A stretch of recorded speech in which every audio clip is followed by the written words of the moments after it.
Hello friends, स्वागत है आपका साइटेक यूट्यूब चैनल पे। और आज हम बात करने वाले हैं एक ऐसे वायरस के बारे में जिसे ना सिर्फ आप या मैं बल्कि आज दुनिया का बच्चा बच्चा इस वायरस के नाम से वाकिफ़ है। जी हाँ फ्रेंड्स, आपने बिल्कुल सही सोचा। आज हम बात करने वाले हैं कोरोना वायरस के बारे में, जिसने आज के समय में इंसानों की नाक में दम कर रखा है। So without wasting any time friends, let us get started to our video, जो कि है what actually happens if corona virus entered in your body. Viruses ये काफ़ी इंटरेस्टिंग चीज़ है, क्योंकि हम इसे लिविंग भी कंसिडर नहीं कर सकते और नॉन लिविंग भी कंसिडर नहीं कर सकते। क्यों, वो आगे आपको इस वीडियो में पता चल जाएगा। बेसिकली ये वायरस सेल्स के नहीं बने होते, लेकिन इनमें रेप्लिकेट करने की कमाल की काबिलियत होती है और इवन उसका साइज भी सेल्स के मुकाबले काफ़ी छोटा होता है। तो ये थी कुछ basic information related to viruses. और अब हम जानते हैं कि ये कोरोना वायरस हमारी बॉडी में एंटर कैसे होता है। बेसिकली ये वायरस दो तरीक़ों से फैलता है। पहला कि अगर आप किसी इन्फेक्टेड पर्सन जिसको पहले से ही ये कोरोना वायरस है उसके कांटेक्ट में डायरेक्टली आते हो, तो वहाँ से आपको इस वायरस का इन्फेक्शन लग सकता है। या फिर आप किसी ऐसी चीज़ को छूते हो जिस पर यह कोरोना वायरस है और बिना अपने हाथों को धोए या सैनिटाइज किए अपने आँख, नाक या कान को छू लेते हो, तो वहाँ से ये वायरस आपकी बॉडी में एंटर कर सकता है। और जैसे ही ये वायरस आपकी बॉडी में एंटर हुआ, ये अपना काम करना चालू कर देता है। और जैसा कि सभी वायरस में एक चीज़ कॉमन होती है, जो कि ये है कि ये वायरसेस अपने अंदर कोई भी एक टाइप का जेनेटिक मटीरियल कैरी करते हैं, आइदर डीएनए और आरएनए।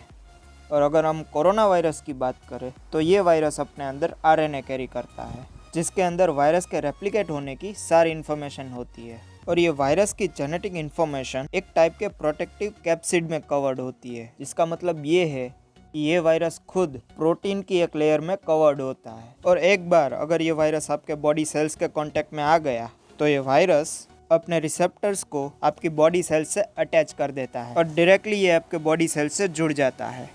और फिर एक बार जुड़ने के बाद वो वायरस अपने लिए सेल में एंटर होने के लिए अपना रास्ता बना लेता है और अंदर घुसने के बाद वो सेल मशीनरी पर अपना पूरा एक्सेस पा लेता है। और ये मशीनरी आपके डीएनए से डायरेक्टली जुड़ी हुई होती है, जो कि राइबोसोम्स को यूज करती है प्रोटीन बनाने के लिए। और इवन उसके पास सारे फंक्शंस होते हैं आपकी बॉडी में कहीं भी ट्रैवल करने के लिए। इन शॉर्ट, ये वायरस आपकी सिस्टम को एक तरह से हाईजैक कर लेता है। ये वायरस क्या करता है कि ये अपना खुद का आरएनए इस्तेमाल करता है राइबोसोम्स में एंटर होने के लिए, और बाद में अपनी खुद की रिक्वायरमेंट के लिए आपकी बॉडी में प्रोटीन बनाना चालू कर देता है, ताकि वो उस प्रोटीन का इस्तेमाल करके खुद को रेप्लिकेट कर पाए। और इसका रिजल्ट ये होता है कि आपकी बॉडी एक वायरस मेकिंग मशीन बन जाती है। इसका मतलब ये है कि वायरस आपकी बॉडी के एनर्जी का इस्तेमाल करता है अपनी खुद की रिक्वायरमेंट पूरी करने के लिए। और यही रीज़न है कि हम इसे एक तरह से नॉन लिविंग भी कंसिडर करते हैं, क्योंकि ये खुद रिप्रोड्यूस नहीं हो सकते। इसे हमारी बॉडी की एनर्जी चाहिए खुद को मल्टीप्लाई करने के लिए।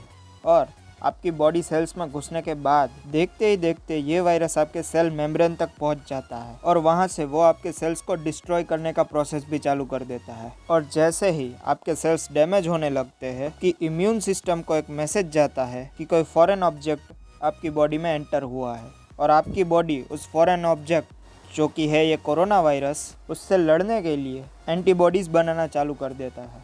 और जिसकी वजह से आपकी बॉडी में कुछ सिम्टम्स दिखाई पड़ते हैं, जो कि है सर्दी, खांसी, गले में खराश, बुखार वगैरह वगैरह।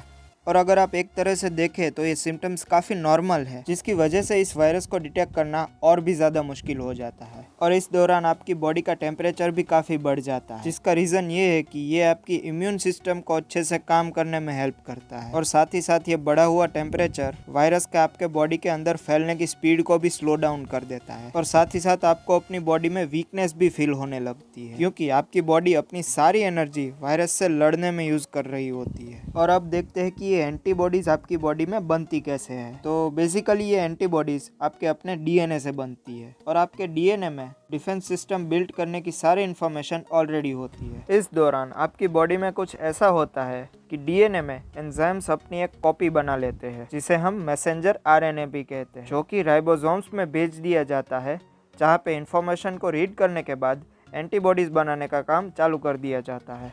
और आपके हर सेल में लगभग 10 मिलियन राइबोसोम्स होते हैं। और जैसे ही मैसेंजर आरएनए राइबोसोम्स के पास पहुंचता है, तब राइबोसोम्स आरएनए की सारी इन्फॉर्मेशन रीड करने के बाद खुद ही एक एंटीबॉडी बन जाता है।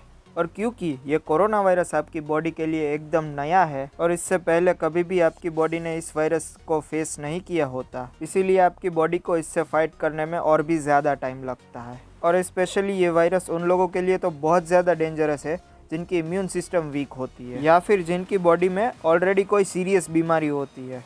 और ऐसे लोग अगर इस वायरस के कांटेक्ट में आ जाते हैं तो उनका बचना काफ़ी मुश्किल होता है।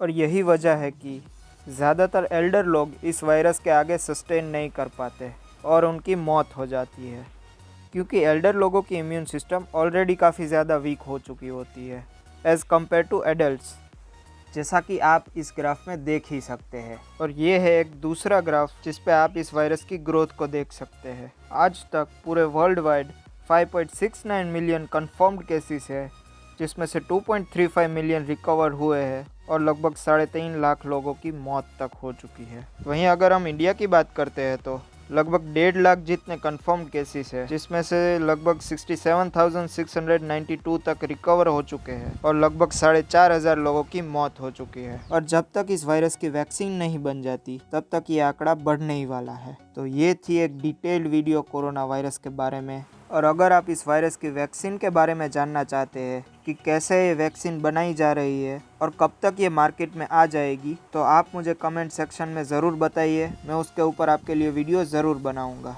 और तब तक के लिए please like, share and subscribe to SciTech channel. और मिलते हैं अगले वीडियो में, तब तक के लिए बाय बाय।